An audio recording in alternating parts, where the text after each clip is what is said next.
All right, and we are live with the Brown Bag Business Chat. We are still on a social media kick.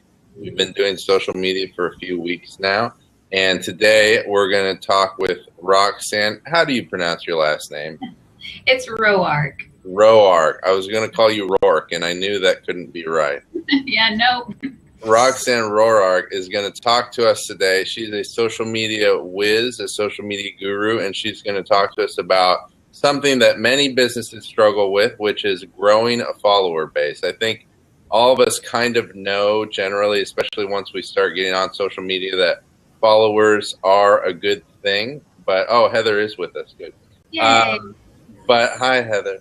But the question is, are we getting the right followers? How do we get those followers? How do we find these people? And is it just a good thing? What do we do with the followers once we have them? So why don't you start by telling us a little bit about yourself, who you are, what you do, why you've decided to devote your life to this crazy new social media thing, etc. Yeah. Well, like you said, I'm Roxanne Roark. I'm currently the social media coordinator for a group called Heroic Search in Dallas and with a satellite office in Tulsa. They call me the siren of social because I entice, inform, and entertain with our social. And so the reason I got into social media was twofold.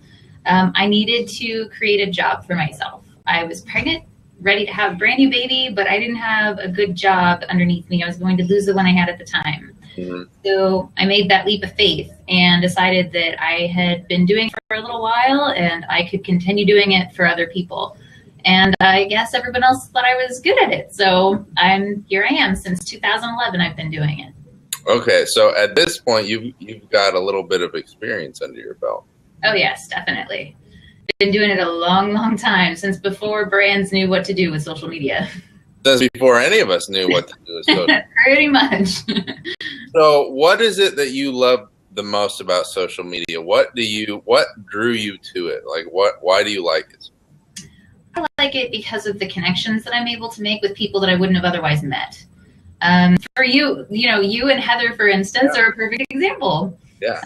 I would not have met Heather had it not been for social media, and so I would not have met you had it not been for her business. So I find it fascinating that we can reach all these people. Yeah, that's something that is pretty cool, is the ability to connect not just across, not just within the state you're in, but even within the country or internationally. You can connect with people that you would never have any relationship with before, and because of the nature of your business and our business, we can actually do business with people that way. So, okay, great. So, exactly. It's a great thing. Oh, good. Yes, it is. So tell me about your favorite platforms, because at this point, there are quite a few different social media platforms out there.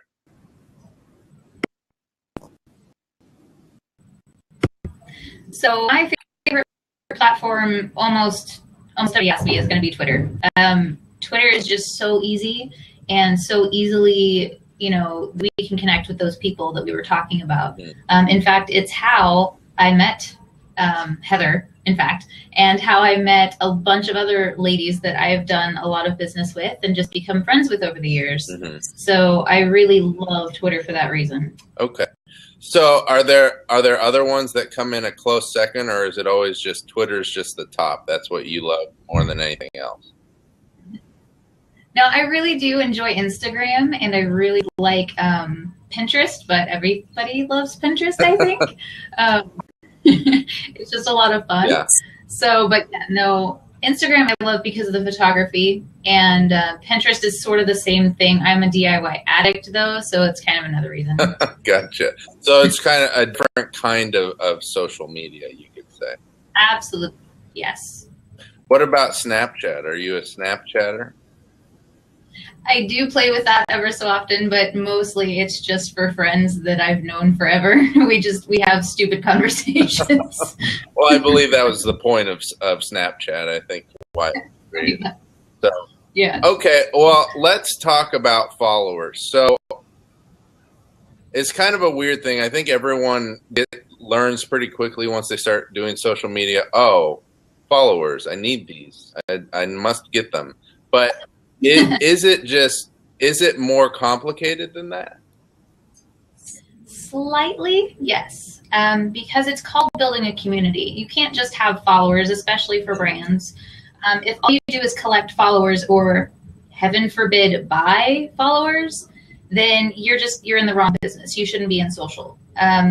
You've got to build that community and engage with your followers, engage with the people that like your brand, because they are the people that pay your bills, essentially. Mm-hmm. If you're not going to talk to them, you're not going to offer them customer service, you don't belong on social media. Okay. So you're telling me buying followers is bad? Because I know lots of businesses who are like, yeah, let's just buy some so we look good. Right. And it sounds like, oh, it's the easy fix, because obviously you get all those numbers. And, back in the beginning, that's what it was all about, just those numbers. But that's not what it's about anymore. People want more from businesses. They want more from companies. They need more from companies, and they are willing to leave you in the cold if you don't pay attention to them. Okay. So but I think that's good. I think it's easy for people to get on and say, okay, we're already, well known within our space or whatever, or sort of known, and we should have these followers. We've just been late to the game, so let's just buy some so that we look good, and then the real followers will come later. Yeah, so, unfortunately, it's not going to happen. Wait. So what should businesses do instead? Should they come up with a strategy for getting these followers, or is there a way of targeting people, saying, okay, this is who we want to follow us or to interact with? Yeah.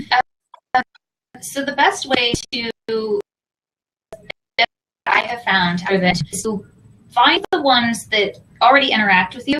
Mm-hmm. So especially, say, on Twitter, find the ones that you really enjoy talking to, or that really enjoy talking to you or chatting with you, or just, shouting out about you and your good graces, and then find their followers. Go through their followers.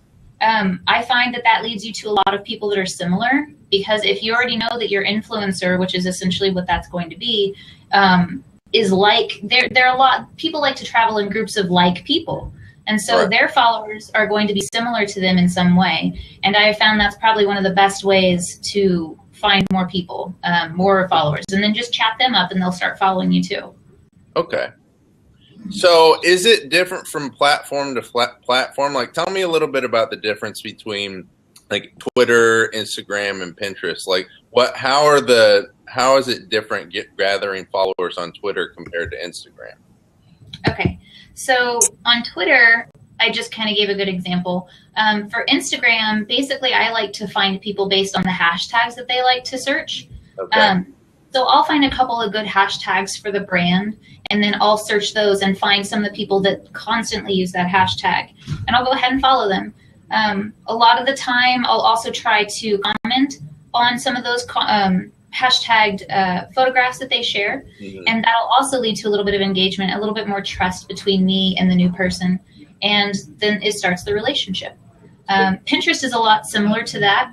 I like to comment on different pins because maybe I found something very interesting in this particular DIY article that this person shared. Mm-hmm. If it's something I can relate to them somehow, or somehow I can bring the brand into, so the DIY article might have been about hair, and I'm a hairstylist.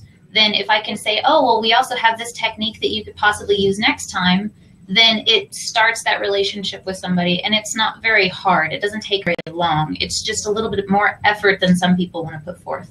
So we can't just wait and sit around and wait for the followers to come to us. We have to go out there and kind of talk to them and form a relationship.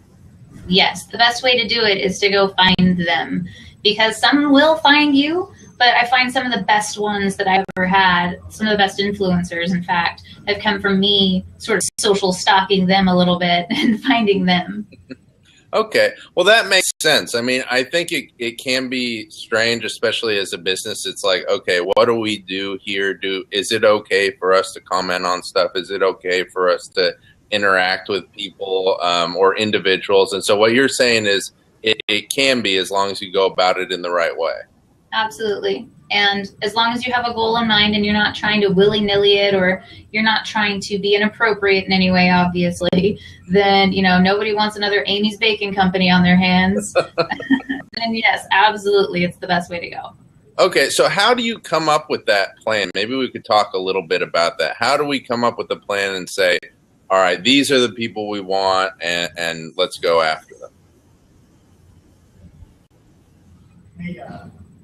Well, you're cutting out a little bit, so try that again. Can you? Do you mind?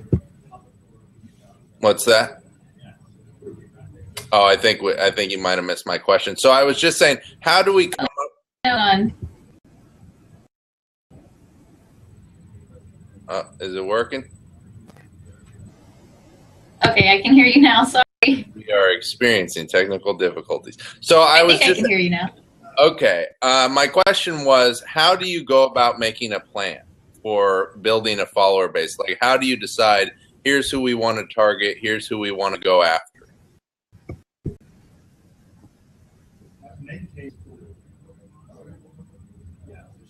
I can't. Oh, I'm sorry. I still can't understand. You're breaking up so bad. It's because you're in that tiny little cabin there. Yes, tiny little room. You need to go to a real house. So what I was saying is, one more time, we'll do it. Third time's the charm. So how do you come up with a plan, and how do you say, okay, these are the people we want to target, here's who we want following us? How do we make that plan in the first place? Okay, sorry, I got you that time. So most of the time we'll start with the target audience that the business normally deals with.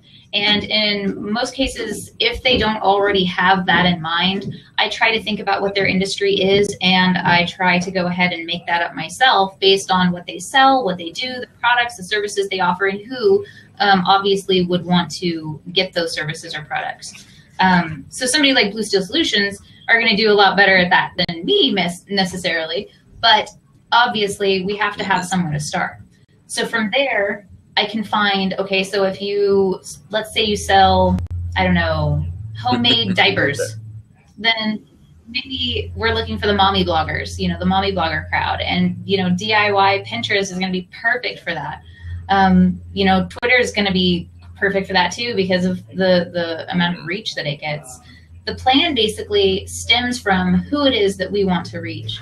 And we've got to figure that part out first. So once we figure that out, then we're able to use hashtags and various other things to find them. You know, the topics that they want to talk about, those are going to be the things that we look for. And hashtags are usable on Pinterest and Instagram and Twitter very easily. So the people that are already talking about that stuff are going to be the people that we want to start. Okay, so basically figuring out who's my target audience that I would want to, something that I need to figure out anyway for my business, just kind of generally, and apply that to social media. Exactly. Yes, okay. Absolutely. All right, cool. So it is very difficult to get these followers, and sometimes they can be finicky, right? They decide that for whatever reason they're unfollowing you. You don't even know why half the time. So what are some strategies that people can use? Like, if you've already targeted the followers and you're engaging with them, how do you keep that up long term? I guess is it just doing the same thing over and over, or can you do different things like contests? Essentially, yeah, it can be a lot. It can be a lot of repetition, but you always want to adjust your strategy. Because after a while, people can get bored. And if they get bored, then yeah, they'll leave. They'll go and they'll find somebody else that's doing it better, which could be your competition. And that's not what you want. So the best way to do it is to go through your social media and maybe do a social media audit, maybe 3 months, maybe 6 months, depending on how busy and how much engagement you really get with your brand. And then try to adjust there. Like, what content is resonating? What's really bad? What does my audience want from me? And as long as you're constantly asking that question and serving up that type of content and that, you know, medium of whatever it might be, then you'll be doing good. You'll continue success as long as you're constantly adjusting. Gotcha. Okay. I like to imagine with that background that you're like on a small wooden ship somewhere out in the middle of Massachusetts, and that's why the internet is going in and out, moving across the ocean. Okay, so What about spam followers? I think this is something that we all have to deal with eventually. And some of them are really good chameleons, I guess you could say, or really well camouflaged. Yeah. How do you determine if someone is a spam follower, and then what do you do? What do you do with a spam follower when they show up? So a lot of the time you're going to find bots, which is what we call them, robots, bots for short. They are spam. They are absolutely useless. They add nothing to your brand. They add nothing to the conversation, but they are made to look pretty real. And a lot of the time you can find those through different apps such as, Manage Flitter or Crowdfire even. And it can show you either, the accounts that are dead, that haven't talked in forever because they're just there to take up space.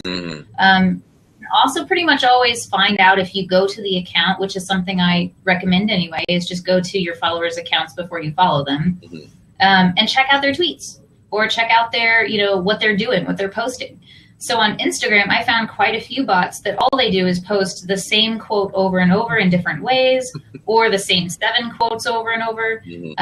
They only talk about one thing and it's always the same message, or they're empty. They don't talk to other people. You don't see anything else. They don't respond to anybody that's talking to them. Those are typically the biggest signs. Hey, this person is a robot, and you just unfollow them. You just don't even mess with it. It's not worth your time. I've also seen sometimes that bots will they just got created. Their accounts are brand new, or they have magically they have a bunch of followers, but they have no tweets, or they haven't done, like you said, they haven't done anything yet. They still have that follower base that can, I guess it's a way of tricking people into following them. So when you buy, these people who do go out and buy followers and whatnot, a lot of the followers you're buying are these kinds of bots, right? They're not they're not real people.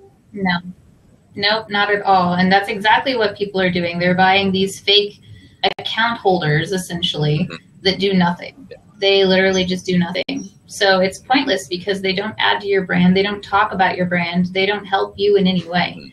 So they're pointless. There's no point. Good. I'm glad we're on the same page with that one. Okay. So followers, I think we say, okay, it's great. It gives us a sort of kind of shows that we're legitimate, I suppose, as a business if we have a certain number of followers. But there's more to it than that, right? Like what do followers do for a business? Can they lead to actual business transactions or referrals or something like that? What is the value, I guess, of having followers? Yeah, absolutely. So perfect example is back in the day when I first started this whole thing, most of my referrals came from Twitter. In fact, first came from Twitter. And that's the thing, creating those relationships with people. I say that very specifically, with people, because the best followers are going to be people, and we can't just look at them as numbers. We can't just look at them as accounts. They are people. They are our customers. And if we treat them accordingly, then they will treat us accordingly. Okay. So I just love that comment so much. I felt the need to give you some props. My favorite thing in Blab is the little props. But yeah, so you actually got business through Twitter. Yes, absolutely. In fact, my first 3 clients all came from Twitter. Wow. I still get referrals from Twitter and from the people that I have done business with that came from Twitter. Yeah. So it's a great. I think it's easy to forget about, or to say, okay, we got to get followers. We got to get followers, and to forget that, wow, this is actually, we're not doing this just to be like, hey, we exist and we're real and we're good. Like, you can actually turn this into business. Yeah, absolutely. Absolutely. And you've got to keep in mind that a personal account, is always going to be different from a business account. Okay. And so you can't you can't go from your personal account and immediately think, okay, well, I know how to do Twitter, and then get on there and think that it's going to work for your brand. Same with Instagram, same with Pinterest. You've got to have that strategy for how you're going to build those communities. And that's why they're called communities. They're filled with people. And I think a lot of brands tend to forget that. So let's talk maybe a little bit about the difference between your personal and your business account. So if I start a business account, should I still keep my personal account and do stuff with my personal account, or should I be doing things differently between the two accounts? Like how are they different? Okay, so it really depends on your brand. So for me, for instance, when I worked by myself, then I was my brand. Yeah. I did have a personal account, but I didn't use it as much. Basically, anything that I was willing to say, I wanted to be sure that I was transparent enough that I was going to say it. Yeah. And I said it through my business. However, there are some times where it's better to have just that separate line, because let's say for Blue Steel, for instance, Heather might have her own account and then she'll have Blue Steel because she has a team. And so it represents the team now. Heroic Search, I have my personal handle and then we have Heroic Search. And that's because we are a team. Yeah. So it sort of just depends on the brand and how it's set up. Yeah.